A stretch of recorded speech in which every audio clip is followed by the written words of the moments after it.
जय श्री राम। बाबा गोस्वामी तुलसीदास जी की कवितावली से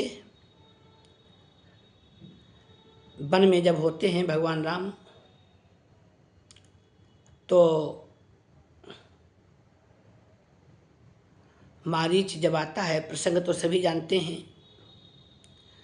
तो मारीच के पीछे जब भगवान राम दौड़ते हैं वो प्रसंग है मारीचानुधावन।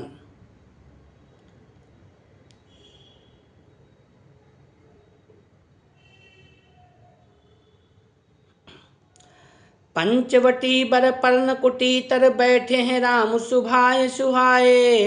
असोहे प्रिया प्रिय बंधुल से तुलसी सब अंग गने छबिचाए। देखी मृगा मृग नयनी कहे प्रिय बहन ते प्रीतम के मन भाए। हेम कुरंग के संग सरासनु सायकुलय रघु नायक उधाए। पंचवटी के सुंदर पर्णकुटी के समीप स्वभाव से ही सुंदर श्री राम जी चंद्र जी बैठे हैं। साथ में प्रिया श्री जानकी जी और प्रिय बंधु शोभित हैं। गोस्वामी जी कहते हैं उनके सब अंग बड़े ही शोभामय हैं। उस समय एक सोने के मृग को देखकर मृगनयनी श्री जानकी जी ने उसे लाने के लिए जो प्रिय वचन कहे वे प्रियतम के मन को बहुत प्रिय लगे। तब रघुनाथ जी धनुष बाण ले उस सोने के मृग के पीछे दौड़े। तो आज ये छोटा सा ही प्रसंग है इसमें, और इसके आगे हम दोनों चीज़ों को एक साथ करेंगे। फिर आता है समुद्र का उल्लंघन। तो जब सभी की स्थिति मंद पड़ गई सीता का पता लगाने के लिए, माता सीता का, तो उसके बाद में समुद्र उल्लंघन होता है। उसमें से है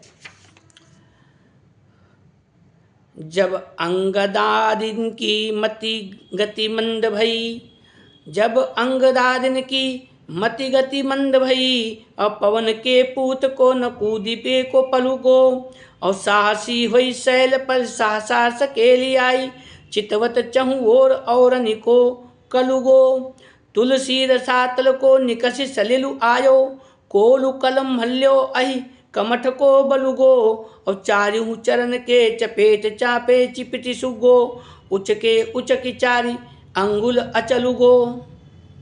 जब अंगदादि बानरों की गति और बुद्धि मंद पड़ गई और किसी ने पार जाना स्वीकार नहीं किया, क्योंकि अंगद तो ने कह दिया अंगद कहे जाऊं मैं पारा जैसन से कछु फिरती बारा। वापस आने में संदेह है, इसलिए वो तो गए नहीं। तब वायु कुमार हनुमान जी को कूदने में जल फल मात्र की भी देरी नहीं हुई। वे साहसपूर्वक सासा कौतुक से ही पर्वत पर आज चारों ओर देखने लगे। इससे शत्रुओं की शांति भंग हो गई। गोस्वामी जी कहते हैं कि रसातल से जल निकल आया। 12 भगवान कलमला गए तथा शेष और कच्छप बलहीन हो गए। चारों चरणों से जोर से दबाने से पर्वत पृथ्वी में चिपट गया और फिर उनके कूदने पर पर्वत भी 4 अंगुल उचक गया। तो इस प्रकार से हनुमान जी समुद्र का उल्लंघन किए, लांघ करके गए। जय श्री राम।